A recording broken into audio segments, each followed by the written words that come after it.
जो बनाए हैं परागकण है, इसमें देखिए आप, जैसे कि ये देख रहे हैं बड़ा वाला कोशिका है, ध्यान दीजिए, ये बड़ा वाला कोशिका है, इसको कौन सा कोशिका कहेंगे? कायिक कोशिका या वर्ध कायिक कोशिका, या इसी को कहेंगे वर्धी कोशिका या वेजिटेटिव कोशिका सेल। उसके बाद दूसरा देखिए, इसको क्या कहेंगे? जनन कोशिका। क्या कहेंगे इसको? जनन कोशिका। इसके अंदर जो केंद्रक होगा, ध्यान दीजिए, कायिक कोशिका के अंदर जो केंद्रक होगा तो उसका नाम क्या होगा? वर्धी केंद्रक। जैसे कि ये कायिक कोशिका है ना, कायिक कोशिका का दूसरा नाम क्या होता है? वर्धी कोशिका। तो यहाँ पर वर्धी कोशिका के अंदर जो केंद्रक होगा तो उसको क्या कहेंगे? वर्धी केंद्रक। जनन कोशिका के अंदर जो केंद्रक होगा उसको क्या कहेंगे? जनन केंद्रक। अब देखिए, जनन कोशिका जो है ये दो छोटे छोटे नर युग्मक का निर्माण करता है। किसका करता है? नर युग्मक का, मेल गैमिट का करेगा, नर युग्मक। इसको कहते हैं मेल गैमिट, मेल गैमिट का निर्माण करेगा। उसके बाद आप ध्यान से देखिए, परागकण के ऊपर जो कहीं कहीं छोटे छोटे छिद्र होता है, इसको कहते हैं रिप्रोडक्टिव हॉल, मतलब इसको कहेंगे जनन छिद्र। ध्यान से देखिए, छोटका छिद्र को क्या कहेंगे? जनन, इसको कहेंगे जनन छिद्र।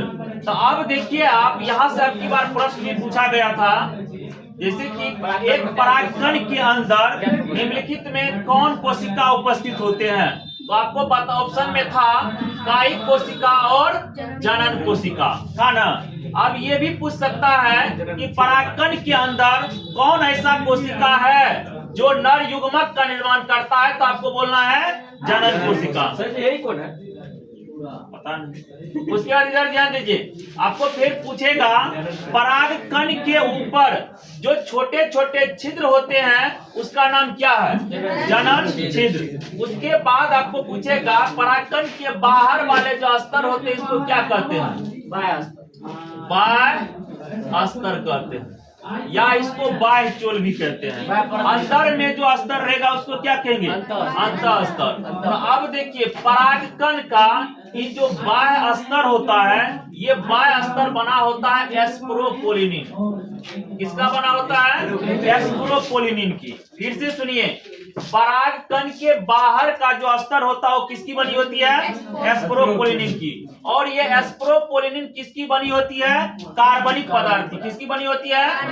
अधिक कार्बनिक पदार्थ की बनी होती है, जिसके कारण इसका क्या होता है? जैविक विघटन नहीं होता है। फिर से सुनिए, परागकण के जो बाह्य अस्तर होते हैं, बाहर वाला अस्तर होता है, वह किसकी बनी होती है? तो बोलना है एस्प्रोपोलिनिन की। अब एस्प्रोपोलिनिन किसकी बनी होती है? अधिक कार्बनिक पदार्थ की, जिसके कारण परागकण का क्या नहीं होता है? जैविक विघटन नहीं होता है। उसके बाद फिर से सुनिए, परागकण के अंदर कितने कोशिका पाए जाते हैं? दो कोशिका। दोनों का नाम क्या है? एक का कायिक कोशिका, दूसरा का जनन कोशिका। कायिक कोशिका के अंदर पाए जाने वाले केंद्रक को कौन सा केंद्रक कहेंगे?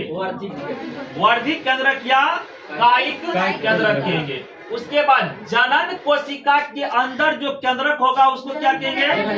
जनन केंद्रक। जनन कोशिका जो छोटे छोटे कोशिका का निर्माण करेगा या छोटे छोटे केंद्रक का निर्माण, उसको क्या कहेंगे? नर युग्मक। आपको सीधा प्रश्न रहेगा कि परागकण के अंदर कौन ऐसा कोशिका है जो मेल गैमिट का फॉर्मेशन करता है, निर्माण करता है? तो क्या बताइएगा? क्या बताइएगा? जनन कोशिका दो छोटे छोटे किसका निर्माण करता है? नर युग्मक का। उसके बाद आपको फिर प्रश्न पूछ सकता है, परागकण किसका प्रतिनिधित्व करता है? सुनिए, परागकण किसका प्रतिनिधित्व करता है? तो नर युग्मक का। किसका? नर युग्मक का। उसके बाद आपको पूछेगा परागकण का निर्माण कहाँ होता है? तो क्या कहिएगा? पराग कोश में होगा। परागकण का निर्माण कहाँ होगा? पराग कोश में। उसके बाद आपको पूछेगा कि परागकण की बाह्य चोल जो होती है किसकी बनी होती है? बाहर वाले अस्तर एस्प्रोपोलिनिन की बनी होती है।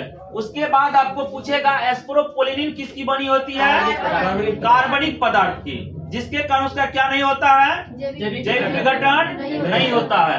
उसके बाद आपको पूछेगा कि परागकण में कितने कोशिका उपस्थित होते हैं, तो बताना है 2 कोशिका। कौन कौन? कायिक कोशिका और जनन कोशिका। उसके बाद आपको पूछेगा परागकण के अंदर कौन ऐसा कोशिका है जो जनन नर युग्मक का निर्माण करता है? जनन कोशिका। उसके बाद आपको पूछेगा परागकण के ऊपर जो छोटे छोटे छिद्र होते हैं उसको क्या कहते हैं?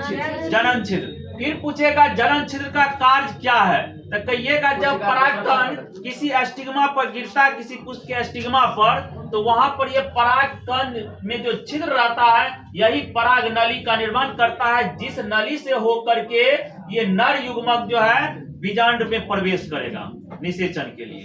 समझ गए? इतना याद हुआ? पूछेंगे तो बता दीजिएगा। ये समझ में नहीं आया।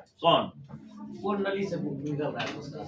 देखिए आप समझिए, एक पहले जायांग का फिगर बनाते हैं इस तरीके सर का।